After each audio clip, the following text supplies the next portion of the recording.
اور غیبت کبرا کا اعلان کیا۔ وہ توقیر کا متن اور اس کے الفاظ اس طرح سے ہیں: خداوند عالم تیری وفات پر تیرے بھائیوں کو اجر عظیم عطا فرمائے۔ تم 6 دن کے اندر اس دنیا سے رخصت ہو جاؤ گے، بس اپنے کاموں کو سمیٹ لو اور کسی کو بھی اپنے بعد اپنا جانشین مقرر نہ کرنا، کیونکہ اس کے بعد غیبت کبرا کا آغاز ہوگا، اور ایک طویل عرصے تک، جب تک خداوند عالم اجازت نہ دے، ظہور نہیں کروں گا، یہاں تک کہ لوگوں کے دل کساوت سے اور دنیا بے انصافی سے بھر جائے گی۔ اور یاد رکھو، سفیانی کے قیام اور صحیحہ آسمانی سے پہلے جو بھی مجھ سے ملاقات کا دعویٰ کرے وہ جھوٹا ہے۔ یہ وہ نائبین خاص تھے، نواب خاص تھے کہ جو امام کی طرف سے مقرر ہوئے، اور ان کا اختتام 329 ہجری میں ہوا۔ وہ کون سے کام تھے جو اس 70 سال کی مدت میں ان نائبین نے انجام دیے؟ اگرچہ وقت نہیں ہے ہمارے پاس، مختصر سے وقت میں عنواناً ان فعالیتوں کا، ان ذمہ داریوں کا، ان افعال کا ذکر کرتا چلوں کہ جو کام آپ نائبین نے انجام دی۔ ان میں ایک کام خود امام زمانہ کے حوالے سے ایجاد ہونے والے شکوک اور شبہات کا ازالہ کرنا، کہ جو لوگ امام زمانہ کے بارے میں شکوک کا شکار تھے، آپ کے بارے میں شبہات رکھتے تھے، ان شبہات کو، ان شکوک کو امام کے ذریعے سے، امام کے حکم سے، امام کے قول کے مطابق ان کا ازالہ کرنا۔ وہ وقت اہل بیت کے چاہنے والوں پر بہت ہی سخت تھا، اعتقادی مسائل بہت ہی پست ہو چکے تھے، لوگ اپنے عقائد سے انحراف کر رہے تھے۔ ان عقائد کی حفاظت اور ان عقائد میں ہونے والے شک و شبہات کو دور کرنا، یہ ان نائبین کی ذمہ داری تھی۔ فقہی مسائل کے لوگ حلال و حرام، حلال کس طرح سے انجام دے، حرام سے کس طرح سے پرہیز کریں، یہ وہ سخت کام تھا کہ جو ان نائبین نے اپنی مدت نیابت میں انجام دی۔ حکومت وقت کے ساتھ تعلقات، اور بعض جیسے حسین ابن روح نوبختی کے بارے میں ملتا ہے کہ آپ حاکم وقت کے دربار میں ایک مدت تک ایک عہدے پر فائز رہے، بعد میں اختلافات اور مسائل کی وجہ سے آپ نے اس چیز کو چھوڑا، اور قید تقریباً 5 سے 6 سال آپ حاکم وقت کی قید میں رہے۔ تعلقات قائم رکھنا، تاکہ اس کی وجہ یہ ہے کہ حکومت وقت اور ان کی مشینری جو ہے، ان کے جاسوس جو ہیں، ان کے بارے میں مطلع ہو سکے، ان کی چالیں، وہ جو امامت کے بارے میں، اسلام کے بارے میں ہیں، اس سے آگاہ ہویا جا سکے۔ خود امام زمانہ علیہ الصلوۃ والسلام کے مقام کو مخفی رکھنا، یہ ایک کٹھن مسئلہ تھا، ایک مشکل مرحلہ تھا، کیونکہ امام سے ملاقات سوائے ان نائبین کے کوئی نہیں کر سکتا تھا، اور حکومت کی مشینری، حکومت کے جاسوس مسلسل ان کے پیچھے رہا کرتے تھے، لہذا ان سے کنارہ کش ہوتے ہوئے، ان سے اپنے آپ کو بچاتے ہوئے، پوشیدہ ہوتے ہوئے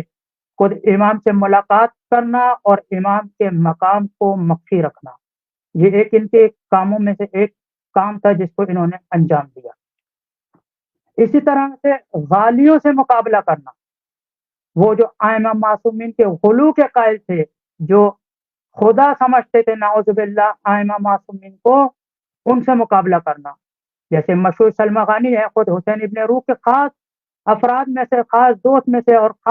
خاص وکیل میں سے ایک، وکلا میں سے ایک وکیل تھے، لیکن جب حسین ابن روح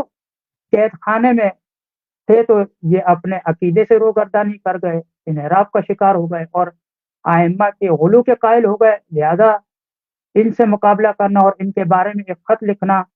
اور ان سے لوگ ان سے منحرف ہوں، لوگ ان کو چھوڑ دیں، یہ سب بیان کریں۔ اسی طرح سے مختلف ممالک میں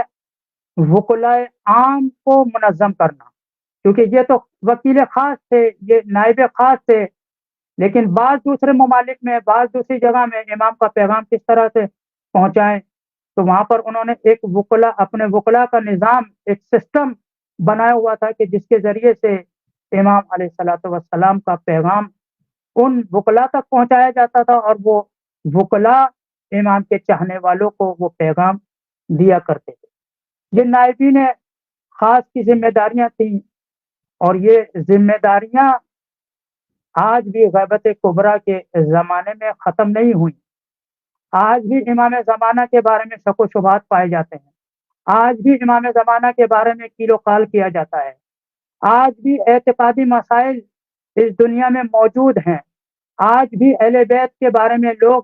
طرح طرح کی باتیں کرتے ہیں، آج بھی وہ حکومت، وہ حکام، وہ سفراء جو ظالمین اور دشمن اسلام کے سفرے سے مستفید ہوتے ہیں، آج بھی وہ اسلام کی دشمنی کے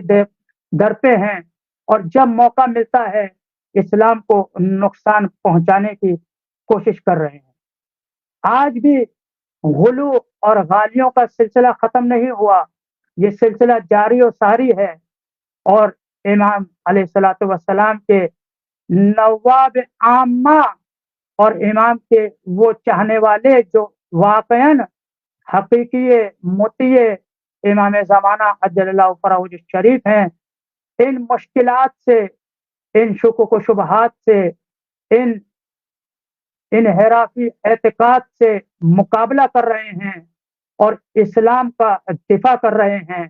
یہ سلسلہ اگرچہ نواب خاص میں تھا، لیکن سلسلہ تا قیامت تک جاری رہے گا،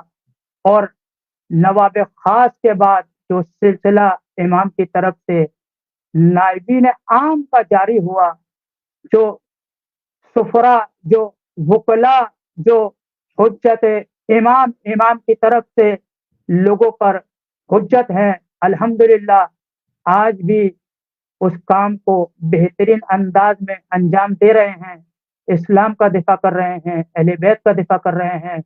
عقیدتی مسائل کا دفاع کر رہے ہیں، وہ حلال و حرام جس کے بارے میں لوگوں کو مشکوک کیا جاتا ہے، ان احکام فقہی، ان حلال و حرام کا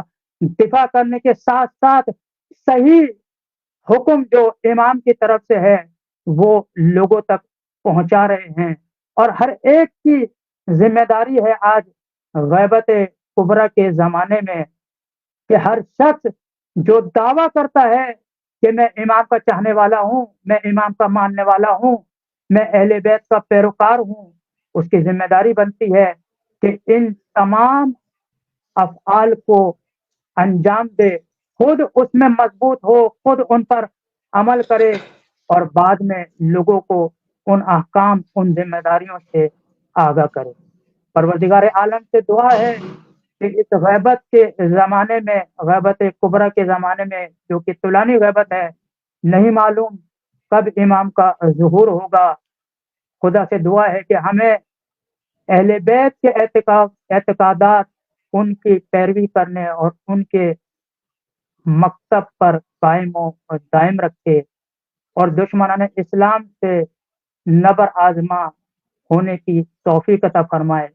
امام کے رکاب میں ہمیں جہاد کرنے کی توفیق عطا فرمائے، امام کی مدد و نصرت کرنے کی توفیق عطا فرمائے۔ آخر میں ایک بار پھر سخن سندھ نجف اشرف کا